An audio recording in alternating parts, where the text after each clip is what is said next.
अगर आपने अभी तक हमारा चैनल सब्सक्राइब नहीं किया तो अभी सब्सक्राइब करें और बेल आइकॉन को क्लिक करके हमारी लेटेस्ट वीडियोस के बारे में अपडेट जानें। यूपी की सियासत में इस बार दांव ओबीसी पर। ओबीसी वोटर्स पर हर दल और गठबंधन की नजर। भागीदारी मोर्चा भी ओबीसी वोटर्स पर डालेगा डोरे। ओवैसी राजभर की नजर ओबीसी वोटर्स पर टिके।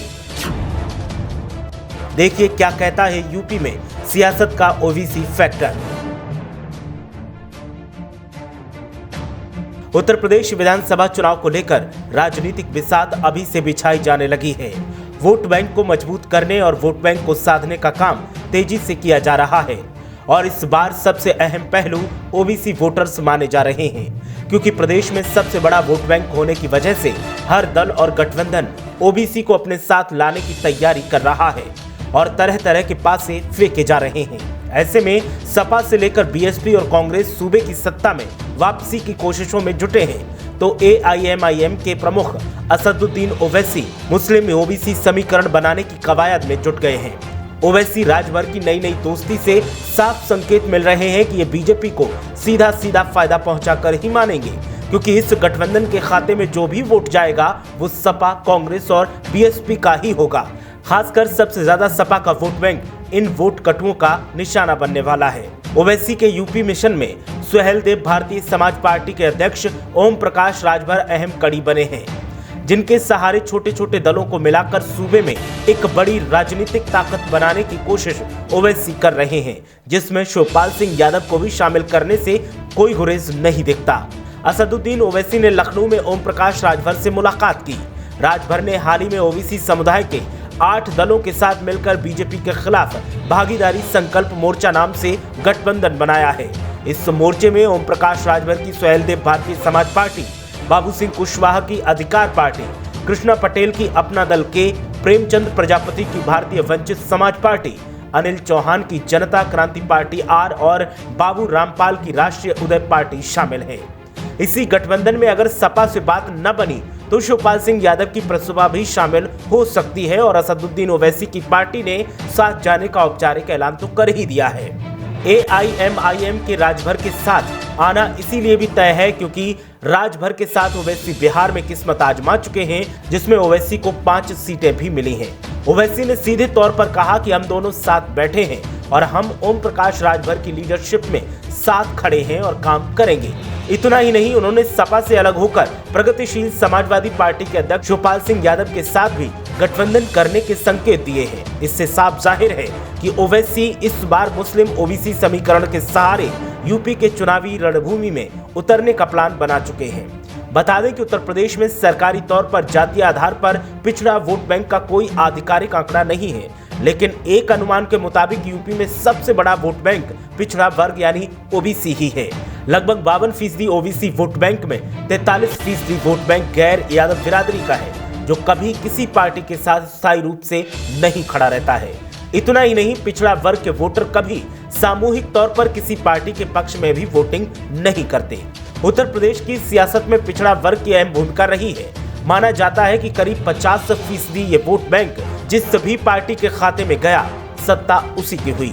2017 के विधानसभा और 2014-2019 के लोकसभा चुनाव में बीजेपी को पिछड़ा वर्ग का अच्छा समर्थन मिला। नतीजतन वो केंद्र और राज्य की सत्ता पर मजबूती से काबिज हुई।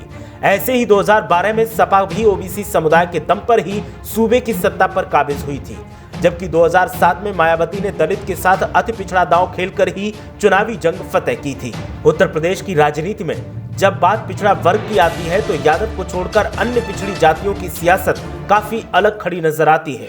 सूबे में ओबीसी वोट बैंक में करीब 150 और जातियां हैं जो अति पिछड़ों में आती हैं। उत्तर प्रदेश में कई छोटे ऐसे दल हैं जो एक वर्ग विशेष के वोट बैंक के सहारे ही अपनी सियासत करते हैं और बड़े बड़े दलों से राजनीतिक समीकरण बनाते हैं, लेकिन इस बार ये खुद आपस में हाथ मिला रहे हैं। सूबे में अति पिछड़ा वोट बैंक की बात करें तो हर एक विधानसभा सीट पर 1 से 1.5 लाख वोट तक हैं, जो उत्तर प्रदेश की राजनीति में अहम भूमिका अदा करता है।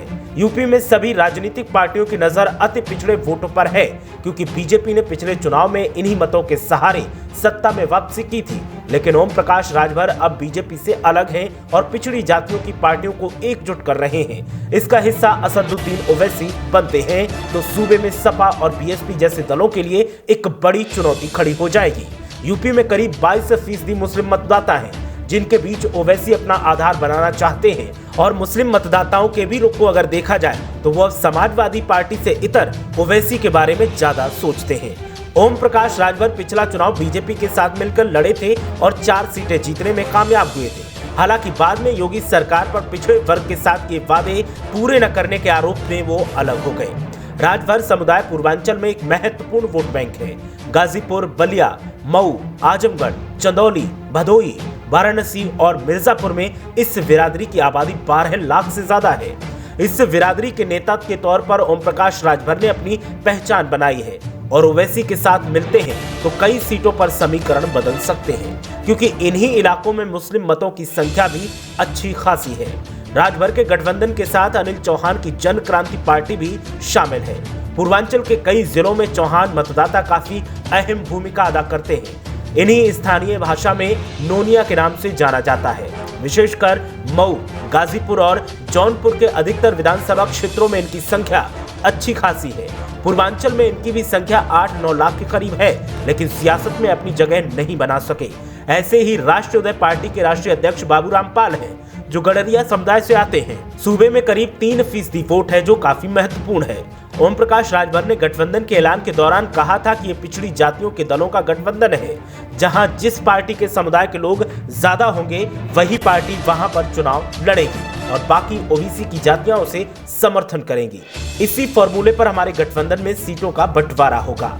हाल ही में राजभर ने शिवपाल सिंह यादव से भी मुलाकात की थी और अब उन्होंने ओवैसी को गले लगा लिया है। एक तरह से साफ है कि अगर इन दोनों दलों की भी इस भागीदारी मोर्चे में एंट्री होती है तो सूबे में छोटे दल बड़ा धमाल करने की हैसियत में नजर आ सकते हैं। हालांकि बीजेपी के सामने अब तक माना जा रहा था कि सपा सबसे बड़ी चुनौती होगी, लेकिन जिस तरीके से भागीदारी संकल्प मोर्चा का गठन किया जा रहा है उससे साफ जाहिर हो रहा है कि सपा के साथ साथ बीजेपी के सामने भागीदारी संकल्प मोर्चा भी होगा और इससे सपा को भी सावधान रहने की जरूरत है। अगर वक्त रहते कोई बड़ा फैसला नहीं लिया गया तो अखिलेश यादव की मुश्किलें बढ़ जाएगी। ब्यूरो रिपोर्ट, मीडिया हलचल।